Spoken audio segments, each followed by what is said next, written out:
नमस्कार, मैं आत्मप्रिया आर्य KP news bulletin में आपके साथ एक नजर मुख्य समाचारों पर डालते हैं। बेंगलुरु में ट्रांसफार्मर ब्लास्ट में 2 घायल। फर्जी एससी सर्टिफिकेट, विपक्ष ने रेणुकाचार्य के खिलाफ कार्रवाई की मांग की। शादी क्रूरता का लाइसेंस नहीं है, मैरिटल रेप पर कर्नाटक हाईकोर्ट की टिप्पणी। संसद के पास केस सिल्वर लाइन प्रोजेक्ट का विरोध कर रहे यूडीएफ सांसदों ने लगाया हाथापाई का आरोप, दिल्ली पुलिस ने किया खारिज। महाराष्ट्र में केंद्र बनाम राज्य, सीएम उद्धव ठाकरे के साले के खिलाफ ईडी की कार्रवाई, बीजेपी नेता के घर पहुंची बीएमसी।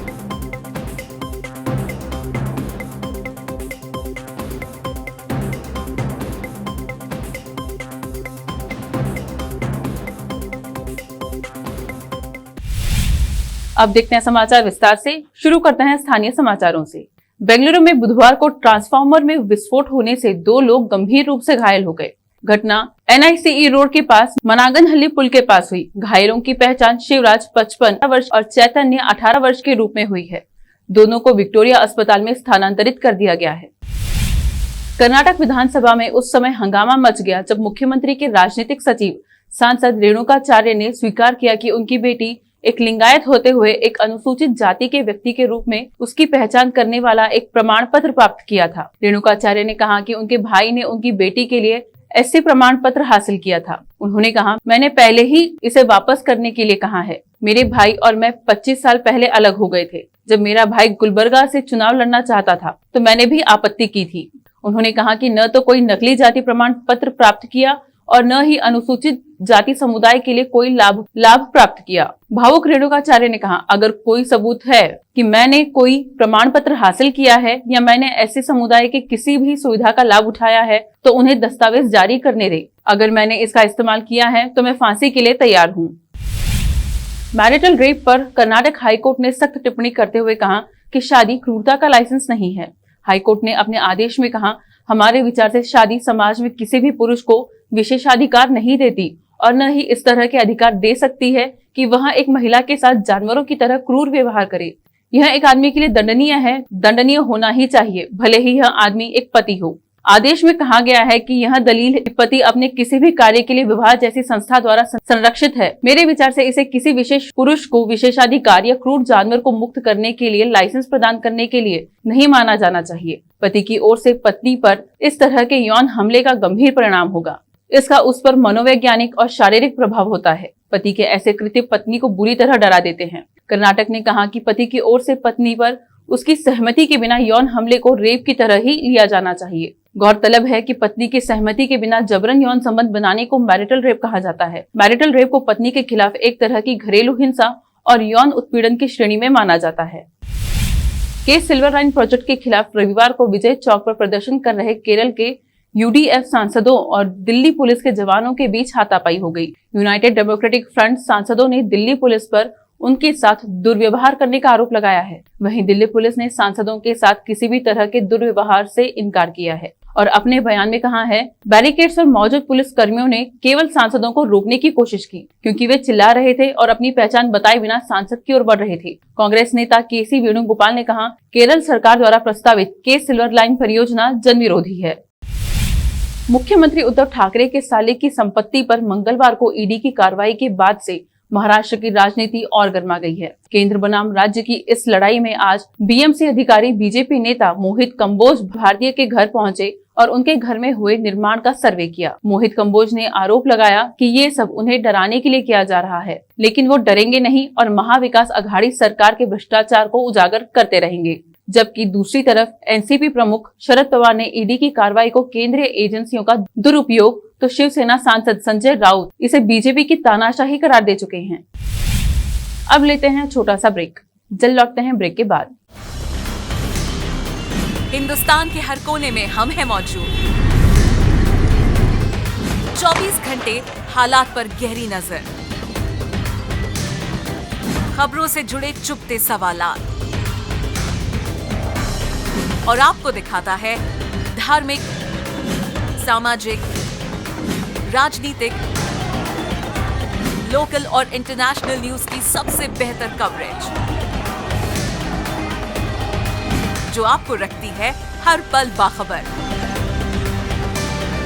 देश और दुनिया भर की खबर के लिए देखते रहें KP News 24/7। Noor Education Trust Bidar की ओर से चलाए जाने वाला Noor M Ed College Bidar, recognised by NCTE Delhi and affiliated to Gulbarga University, Gulbarga. Admission are open for the academic year 2021-22. विशेषज्ञ और सक्षम शिक्षकों द्वारा शिक्षा प्राप्त करने के लिए नूर एमएड कॉलेज में दाखिला लें और शांत वातावरण में शिक्षा प्राप्त करें। बीदर शहर में बेहतर शिक्षा का एकमात्र केंद्र Noor M Ed College, Shahpur Gate, Bidar. Phone numbers 9945283920, 8482221297। रोगियों की सेवा और देखभाल करना जहां बड़े सम्मान की बात है, वहीं ये एक सम्माननीय पेशा भी है। इस पेशे को अपनाने वालों को नर्स कहा जाता है और इसका प्रशिक्षण लेने को नर्सिंग कहते हैं।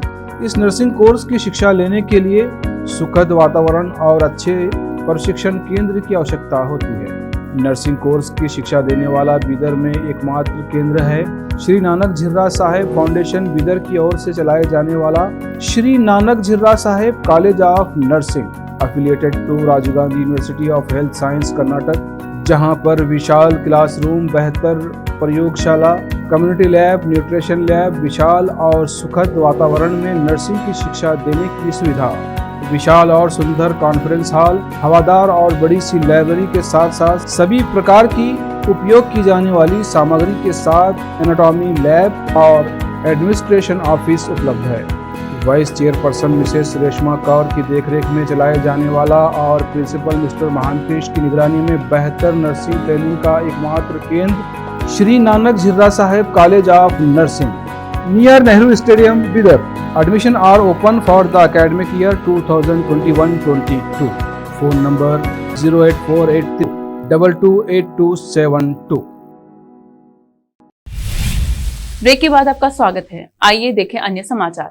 सड़क परिवहन और राजमार्ग मंत्री नितिन गडकरी ने मंगलवार को कहा कि राष्ट्रीय राजमार्गों पर 60 किलोमीटर के भीतर कोई टोल प्लाजा नहीं होना चाहिए और वह सुनिश्चित करेंगे कि अगले 3 महीनों में मानदंड पूरी तरह से लागू हो जाए। लोकसभा में उनके मंत्रालय से संबंधित अनुदान की मांगों पर चर्चा का जवाब देते हुए उन्होंने कहा, मैं यह सुनिश्चित करूंगा कि 60 किलोमीटर के भीतर केवल एक टोल प्लाजा होगा और अगर दूसरा टोल प्लाजा है तो इसे अगले 3 महीने में बंद कर दिया जाएगा। सदस्यों द्वारा उठाए गए बिंदुओं का जिक्र करते हुए उन्होंने कहा कि टोल प्लाजा के पास रहने वाले लोगों को आधार कार्ड के जरिए पास मिलेगा।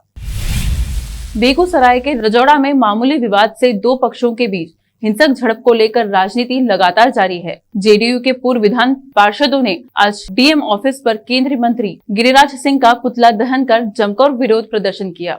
जेडीयू नेताओं का आरोप है कि केंद्रीय मंत्री गिरिराज सिंह ने हिंदू मुस्लिम मामले को बेवजह तूल दिया है और नीतीश कुमार के सुशासन पर सवाल उठाया, जो कि कहीं से सही नहीं है। उन्होंने कहा कि अगर गिरिराज सिंह नीतीश कुमार के सुशासन पर सवाल उठाते रहेंगे तो उन्हें जेडीयू गिरिराज सिंह का न सिर्फ विरोध करेगी बल्कि उनके खिलाफ चरणबद्ध आंदोलन भी करेगी। इस दौरान जेडीयू के पूर्व विधान पार्षद भूमिपाल राय, पूर्व विधान पार्षद रामबदन राय के नेतृत्व में दर्जनों कार्यकर्ताओं ने गिरिराज सिंह का पुतला दहन कर गिरिराज सिंह के खिलाफ नारेबाजी की।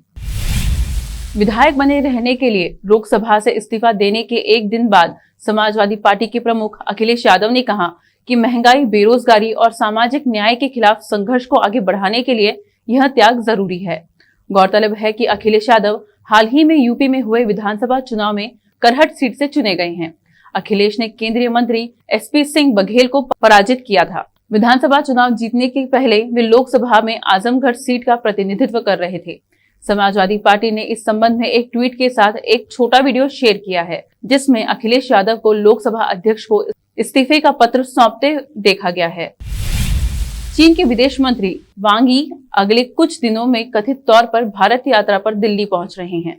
2 वर्ष पहले लद्दाख में वास्तविक नियंत्रण रेखा पर हिंसक झड़प के बाद चीन के किसी वरिष्ठ नेता की यह पहली भारत यात्रा होगी। हालांकि दोनों पक्षों की ओर से आधिकारिक तौर पर इस यात्रा की पुष्टि नहीं की गई है। साल 2020 की गर्मियों के बाद से ही भारत और चीन के बीच संबंधों में तनाव रहा है। वर्ष 2020 में लद्दाख में कई जगह पर चीन के सैनिकों की घुसपैठ के कारण गालवान घाटी में एक अभूतपूर्व टकराव हुआ था। इसमें 20 भारतीय शहीद हुए थे और कई चीनी सैनिक मारे गए थे। दोनों देशों की सेनाओं ने अब तक कई दौर की बातचीत की, लेकिन इसमें कोई सफलता नहीं मिली है। देखते हैं समाचार फिल्मों के। शाहरुख खान की हीरोइन बनने के लिए तैयार साउथ की सुपरहिट एक्ट्रेस नयनतारा निभाएंगी बड़ा रोल। समाचार खेल जगत के। पाक वर्सेस ऑस्ट्रेलिया। पैट कमिंस ने पकड़ा अजहर अली का हैरतअंगेज कैच, कमेंटेटर को भी नहीं हुआ भरोसा। देखते हैं समाचार बाजार के। महंगाई की भट्टी में जलने लगा इंसान। रूस यूक्रेन युद्ध के बीच आटा, चावल, नमक से लेकर खाद्य तेल तक के बड़े भाव। फिर से एक नजर मुख्य समाचारों पर। बेंगलुरु में ट्रांसफार्मर ब्लास्ट में 2 घायल। फर्जी एससी सर्टिफिकेट, विपक्ष ने रेणुकाचार्य के खिलाफ कार्रवाई की मांग की। शादी क्रूरता का लाइसेंस नहीं है, मैरिटल रेप पर कर्नाटक हाईकोर्ट की टिप्पणी। संसद के पास केस सिल्वर लाइन प्रोजेक्ट का विरोध कर रहे यूडीएफ सांसदों ने लगाया हाथापाई का आरोप, दिल्ली पुलिस ने किया खारिज। महाराष्ट्र में केंद्र बनाम राज्य, सीएम उद्धव ठाकरे के साले के खिलाफ ईडी की कार्रवाई, बीजेपी नेता के घर पहुंची बीएमसी।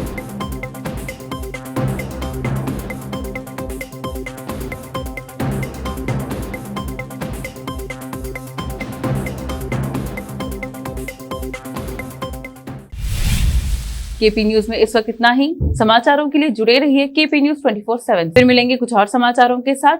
धन्यवाद।